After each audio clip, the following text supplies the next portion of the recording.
రంగం ఏదైనా సవాళ్లు లేకపోతే ఏం మజా ఉంటుంది. చంద్రబాబు లాంటి నాయకుడికి అలాంటి సాఫీ మార్గం ఎలా ఇష్టమవుతుంది. అందుకే ప్రతికూల పరిస్థితుల్లోనూ పట్టు వదలలేదు. ఆ ముండితనమే గల్లీ నుంచి ఢిల్లీ దాకా ఆయనను ఒక విజనరీ లీడర్లా నిలబెట్టింది.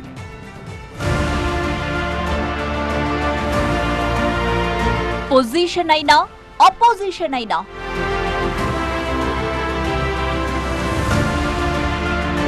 రాజకీయంలో చంద్రబాబు తరువాతే ఎవరైనా గెలుపుతో పొంగిపోరు, ఓటమిలో కుంగిపోరు.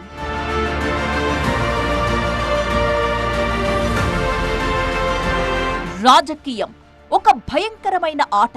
ఆ ఆటలో గెలుపోటములు సహజమని బలంగా నమ్మే నాయకుడు చంద్రబాబు. తన పని తాను చేసుకుంటూ ముందుకే వెళ్లిపోతూ ఉంటారు. అలా ఉన్నారు కాబట్టే గల్లీ నుంచి ఢిల్లీ దాకా రాజకీయం చేయగలిగారు. కాంగ్రెస్, బీజేపీలు లేని నేషనల్ ఫ్రంట్ ని లీడ్ చేసిన, ఆ తరువాత తృతీయ ఫ్రంట్ నేతృత్వంలో కేంద్ర ప్రభుత్వాన్ని వెనకుండి నడిపించిన చంద్రబాబుకే సాధ్యమైంది. మొత్తంగా 4 సార్లు కేంద్రంలో చక్రం తిప్పే అవకాశం దక్కింది చంద్రబాబుకు. 1999లో వాజ్పేయి నేతృత్వంలో ఎన్డీఏ ప్రభుత్వంలో కీలకంగా వ్యవహరించిన చంద్రబాబు ప్రస్తుతం మోదీ నేతృత్వంలోని 2 ఎన్డీఏ ప్రభుత్వాల్లోనూ పెద్దన్నగా ఉండడం విశేషం.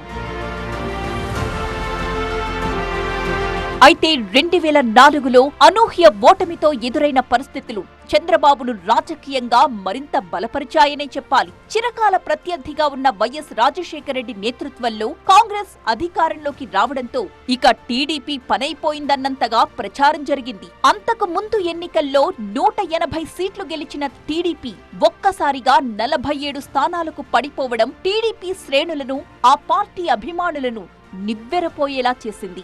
వైఎస్ఆర్ తన రాజకీయ ఎత్తుగడలతో టీడీపీని ఇబ్బంది పెట్టాలని చూసినా చంద్రబాబు తన ధైర్యాన్ని కోల్పోలేదు. కాంగ్రెస్ ని ఓడించడానికి 2009లో నాటి టీఆర్ఎస్, వామపక్షాలతో కలిసి మహాకూటమి కట్టిన చంద్రబాబు పార్టీని అధికారంలోకి తేలేకపోయినా గతం కంటే బలం పుంజుకునేలా చేసుకోగలిగారు.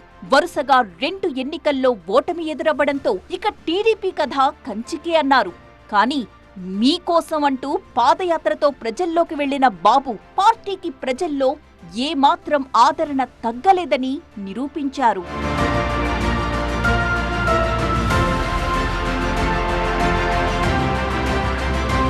2014కు ముందు రాష్ట్ర విభజన రూపంలో మరో బలమైన సంక్షోభాన్ని ఎదుర్కొన్నారు చంద్రబాబు.